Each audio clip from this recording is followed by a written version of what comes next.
To this now from the Assistant House Majority Leader, the Republican Kevin McCarthy. He is in his district in Bakersfield, California this morning.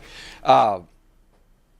McCarthy, what do you think about this deal that the president has just struck with Iran? Well, I would caution the president from overselling this deal because it is not a full dismantling of their program, and that would be a historical deal.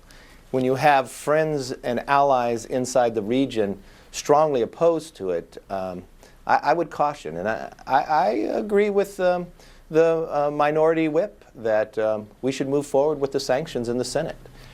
One thing that we have to do, remember who we're dealing with. We're dealing with Iran. They are one of the top supporters of terrorism around the world. This is providing them resources and money, and we should not take this lightly. We have to have a full dismantling if we want the world to be safer. You know, I was on airplanes this weekend, and more than one person I was talking to about this whole deal pending with Iran, and they were saying, well, this might be a diversionary tactic by the administration, which is desperately looking for good news. Would you put it in that category yet? I would never judge upon that when we're dealing with international. I know they need some type of other news, but that would be the biggest mistake any administration could do, to try to make a decision for a political basis when you're dealing with American and lives around the world. So I would hope that would never be the case. If it's not a full dismantling, I don't think you'll get a bipartisan support inside the House or the Senate for saying that this is a historic deal. Let me shift to the other big news, and that is the Republican strategy now on Obamacare. What will you all do now? A Republican that I was talking to on one of these airplane trips this weekend said, you know what our talking points are now? Our talking points are don't talk. Just let this thing continue to roll out. What's your advice now on what to do about this? Well, first, you've got to see how this is rolling out. It's coming in 3 different failed waves. The first wave was the website. The president, it failed from the very beginning. They knew that it would fail, and they rolled forward. And it's supposed to be fixed by less than a week from now, and you know that will not happen. The second wave started where it says if you have your health care and you like it, you can keep it. Well, we know that's not true. Now, for every one person who signed up for Obamacare, 44 Americans have gotten a letter saying they can't keep their health care. Then the third most powerful wave is going to hit January 1st, the cost. You know what? On average, the latest report says 41% premium increase throughout the nation. And in 5 states, the premiums have gone up 100%. Then you won't even in the deductibles. And then whether you can keep your doctor.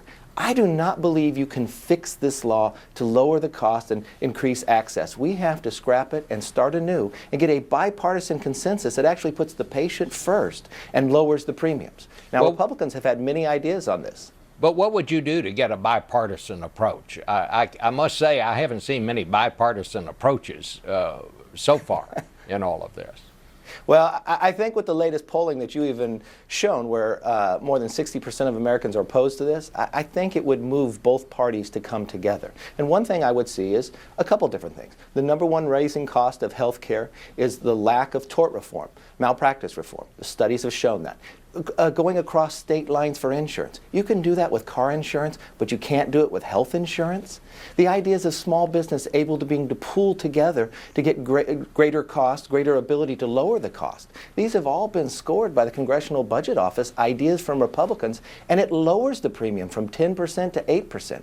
That's a direction different than what Obamacare does on raising your cost. Let me ask you just quickly, and we're just about out of time, is immigration reform dead for this year? No, immigration reform is going to happen, but it's going to happen in a step-by-step method. And I will tell you, the president came out and supported that the other day, saying the role that the Republicans want to do. And Republicans have passed a number of bills outside of committee. So we are in a movement. We have a broken process, that immigration system that is broken. It needs to be fixed. 42% of everyone that's here illegally came here legally. We need to fix this system. Okay, the clock has just chimed. We have to end it there. Thank you so much, Mr. McCarthy. Back in a minute.